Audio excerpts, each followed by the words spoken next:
हम चौराहे पर खड़े थे, किसी को मतलब से मिले थे, किसी को बेमतलब मिले थे।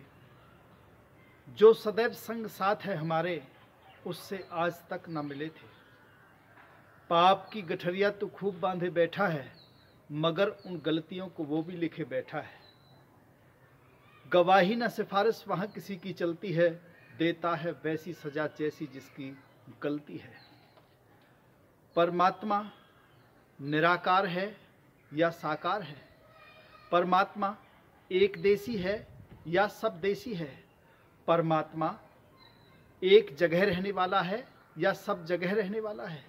परमात्मा एक जगह है या सर्वव्यापक है? परमात्मा की पूजा करनी चाहिए या परमात्मा की उपासना करनी चाहिए? आर्य समाज धतीर के अंदर आप सभी का स्वागत है।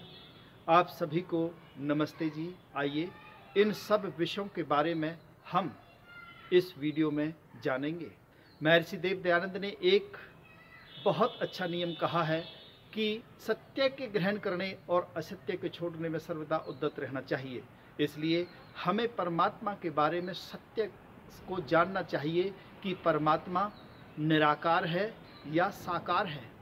हमने अज्ञानता के कारण परमात्मा को साकार माने बैठे हैं, जबकि परमात्मा साकार नहीं है, परमात्मा निराकार है। इस बात का क्या प्रमाण है कि परमात्मा निराकार है? इस बात के प्रमाण के लिए हमें वेदों का आश्रय लेना पड़ेगा और वेदों से इस बात को जानना पड़ेगा कि परमपिता परमात्मा निराकार है। आप यजुर्वेद के 32वें अध्याय का जो तीसरा मंत्र है उसको पढ़ करके देखें। वहाँ पर कहा गया है कि न तस्य प्रतिमा अस्ति, कि उस परमात्मा की कोई भी मूर्ति नहीं है। उस परमात्मा को जिसने इस ब्रह्मांड को बनाया है उसको इस मूर्ति के अंदर स्थापित नहीं किया जा सकता। वह परमात्मा निराकार है, उसको साकार में हम साबित नहीं कर सकते। इसके बाद आप ऋग्वेद के पहले मंडल के 187वां सूक्त का 17वां मंत्र पढ़ करके देखिए। वहाँ ऋग्वेद कहता है कि अदृष्टात्, वह परमात्मा दृष्टि में नहीं आ सकता। जो हमारे इस जो स्थूल शरीर की जो आँखें हैं वो उस परमात्मा के दर्शन नहीं कर सकती। केवल आत्मा और मन के अंदर आप उस परमपिता परमात्मा को महसूस कर सकते हो, उसका साक्षात कर सकते हो।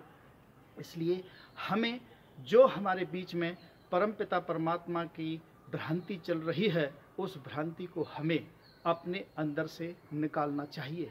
इस सत्य को ग्रहण करने की सभी को भरपूर चेष्टा करनी चाहिए। देखिए, ये अंधविश्वास, पाखंड और जो हमारे समाज के अंदर कुरीतियाँ फैली हैं वो किससे फैली हैं? अज्ञानता के कारण फैली हैं। अंधविश्वास और पाखंड क्यों हमारे परिवारों के अंदर आया है? क्योंकि हमने यज्ञ का करना और कराना छोड़ दिया।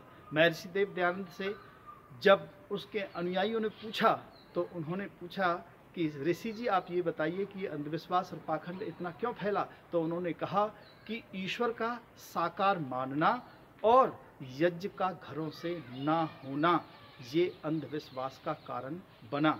इसलिए हम सभी को, परिवार वालों को, ये गृहस्थियों को ये सोचना चाहिए कि यह परमात्मा साकार है या निराकार है।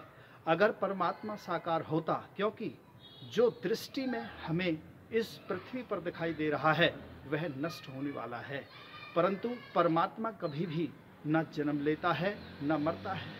इसलिए परमात्मा निराकार है। परमात्मा की निराकार की सिद्धि इस बात से भी होती है कि जिस समय आपने देखा आंधी आती है या तूफान आता है तो वायु जो होती है, हवा, वो हमें दिखाई नहीं देती, लेकिन हम उसको महसूस करते हैं कि पत्ता हिल रहा है या कोई वस्तु हिल रही है हवा के वेग से, और उस में इतनी शक्ति होती है कि वो बड़े से बड़े, बहुत बड़ी भारी बिल्डिंगों को और बहुत भारी वृक्षों को जड़ से उखाड़ फेंकती है और उसमें ज़्यादा शक्ति है। अब आप विचार करें, निराकार में शक्ति ज़्यादा है या साकार में शक्ति ज़्यादा है? इसके बाद आप इस बात से विचार करें कि जिस समय बाढ़ आती है, बाढ़ में पानी में सब कुछ बह जाता है वो भी निराकार शक्ति है, साकार नहीं है। इसी तरह से अग्नि है, अग्नि को आप देखिए वो निराकार है। अग्नि जब जलती है तो अपने सामने सभी को भस्म कर देती है। इसलिए हमारी जो सबसे बड़ी अज्ञानता आज हमारे समाज के अंदर, आज हमारे देश के अंदर, क्या पूरे संसार के अंदर जो अज्ञानता छाई हुई है, वो सबसे बड़ी ये है कि हमने परमात्मा को जड़ मान लिया और हमने उसको इतने बड़े ब्रह्मांड को बनाने वाले को एक मूर्ति में छोटी सी में स्थापित करके रख दिया, जबकि परमात्मा ऐसा नहीं है। उस परमात्मा को अगर हम साकार माने, तो यदि हम उसको स्त्री माने या पुरुष माने, तो आप देखिए कि जो स्त्री और पुरुष होते हैं उनकी कुछ इच्छाएं होती हैं, उनको सुख भी होता है, उनको दुख भी होता है। लेकिन परमपिता परमात्मा यजुर्वेद के मंत्र में और ईश्वर स्तुति प्रार्थना उपासना प्रकरण के मंत्र में भी कह दिया कि वह परमात्मा बिल्कुल सुख दुख से रहित नित्य आनंद युक्त मोक्ष स्वरूप, वह मोक्ष स्वरूप है। उसको तो ना सुख की अनुभूति होती है, ना दुख की अनुभूति होती है। अगर हम परमात्मा को साकार समझ लेते हैं तो साकार में आप देखिए वो बीमार भी होगा, और परमात्मा अगर बीमार होता है तो वह उसके लिए अस्पताल भी चाहिए, उसके लिए वैद्य भी चाहिए, उसके लिए डॉक्टर भी चाहिए। लेकिन परमपिता परमात्मा इन सब चीज़ों से बहुत दूर है। आप विचार करके देखें, ये जो सत्य और असत्य आप आर्य समाज धतीर के माध्यम से विभिन्न विद्वान आपको जो समझाते रहते हैं, वो सत्य को जानने के लिए ही इस बात का प्रचार, क्योंकि हमारे सामने झूठ का प्रचार बहुत अधिक होता है और सत्य का प्रचार हमारे सामने कम होता है। जब हमारे सामने सत्य ये बातें आएंगी तो हमें अटपटी लगेंगी कि ये ऐसा नहीं है। अब हमने परमात्मा को मान लीजिए एक गांव में मान लिया कि भाई यहीं पर परमात्मा रहता है, वहाँ पर हम उसे ढूंढने के लिए जाते हैं, लेकिन वह परमात्मा तो सब जगह व्यापक है। जब तक आप इस बात को नहीं मानेंगे तो ना परमात्मा आपको अपने गांव में मिलेगा, ना आपको किसी दूसरे देश में मिलेगा, ना विदेश में मिलेगा, चाहे आप तीर्थ के लिए उसे ढूंढने के लिए कहीं भी चले जाएं। तो परमात्मा को जानने के लिए ये सबसे पहले आप जानें कि वह परमात्मा निराकार है, उसकी कोई भी मूर्ति नहीं है, उसे मूर्ति बनाकर नहीं पूजा जा सकता और उसमें इतनी शक्ति नहीं होती। मूर्ति में परमात्मा तो है, उसके बनाए हुए परमाणु, लेकिन मूर्ति स्वयं परमात्मा नहीं है। इस बात को हमें जानना और मानना पड़ेगा। ये सत्य विद्या है। इसके बाद आप विचार करें, मैं एक दृष्टांत देकर के आपको इस बात को हम समझने की कोशिश करेंगे। देखिए, एक सास थी और उसके पास उसके लड़के की एक बहू आई, नई नवेली बहू थी। वह मंदिर में ले जाने लगी अपनी बहू को, आओ भगवान के दर्शन करके आते हैं, परमात्मा के दर्शन करके आते हैं। वह बहू पढ़ी लिखी थी, उसने वेद शास्त्र निरुक्त और उसने सब दर्शन शास्त्र योग दर्शन सब पढ़ रखा था। वह बिल्कुल परमात्मा को निराकार माने बैठी थी, निश्चय करे बैठी थी। जिस समय वो गई तो वहाँ पर जब मंदिर के दरवाजे पर पहुँचे तो वहाँ पर भाला लेकर के दो व्यक्ति खड़े थे और वह जो उसकी बहू थी वह डरी। उसने कहा कि अरे मैया, मुझे तो बहुत डर रहा है। उसने कहा कि नहीं बेटी, इससे डरो मत, ये तो उसके ईंट के पत्थर के बनाए हुए हैं, इससे डरने की आवश्यकता नहीं है, ये तो नकली हैं। उसने कहा कि ठीक है माताजी, मैं अंदर चलती हूँ। जब वो अंदर गई तो वहाँ पर दो शेर दरवाजे पर बैठे हुए थे मुंह फाड़े। उसने कहा शेरों को देख करके कि माताजी मैं तो घबराई बहुत ज़्यादा, मुझे तो ये शेर खाएंगे। उसने फिर कहा कि बेटी, ये शेर नकली हैं, ये आपका कुछ नहीं बिगाड़ सकते। तो वह समझ गई, फिर अंदर गई। वहाँ पर उसने देखा कि शिव की मूर्ति बना रखी थी, जबकि शिव का अर्थ होता है कल्याणकारक, कि वह परमात्मा हमारे लिए कल्याणकारी है। तो वहाँ पर शिव की मूर्ति पर जब उसने देखा कि सांप लटका हुआ है गले में, तो वह बहू उसकी फिर चिल्लाई और वो कहने लगी कि अरे माताजी, मैं तो इसने सांप ने डसी। उसने कहा कि बेटी, ये सांप तो नकली है, इससे डरने की आवश्यकता नहीं है। तो अब वो शिव जी की मूर्ति के पास जब उसको कहने लगी कि बेटी अब इसके यहाँ पर फूल चढ़ाओ, यहाँ पर भेंट चढ़ाओ, यहाँ पर कपड़े चढ़ाओ, यहाँ पर खाना चढ़ाओ, तो उसने कहा कि माताजी, इसको चढ़ाने से क्या फ़ायदा है, जब ये है ही नकली तो ये हमें क्या दे सकते हैं, क्या आशीर्वाद दे सकते हैं।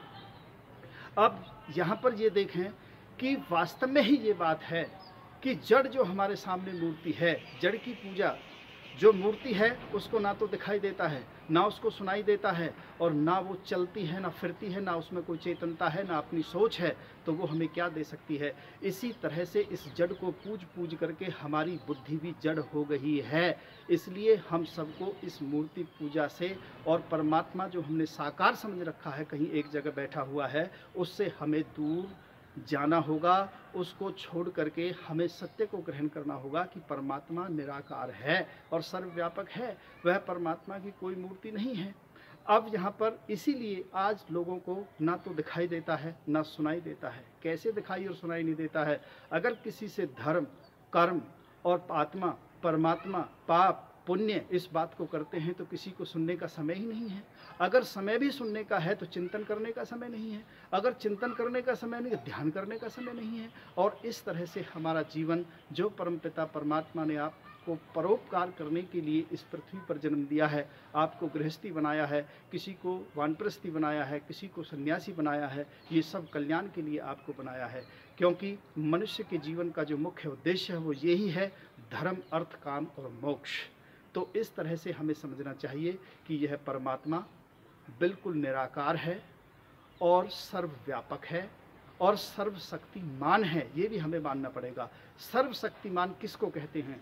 सर्वशक्तिमान उसे कहते हैं कि जिसे किसी भी कार्य को करने में किसी का सहारा ना लेना पड़े। इसलिए परमात्मा को अपना कार्य करने के लिए किसी के भी सहारे की आवश्यकता नहीं है। इसलिए वह परमात्मा सर्वशक्तिमान है, वह परमात्मा सर्वव्यापक है। वह परमात्मा आपके मन की बात को भी जानता है, वह इतना सर्वज्ञ है, वह सर्वज्ञ है। वह परमात्मा आपके मन की बात को भी जानता है कि आप किसी के प्रति अपने मन के अंदर कैसा विचार कर रहे हैं। इसलिए हमें ये मानना और जानना चाहिए कि वह परमात्मा एक रस होकर के आप सभी को देख रहा है और सुन रहा है और समझ रहा है, और आप सभी को इन सब किए हुए कर्मों का फल परमात्मा अवश्य देगा।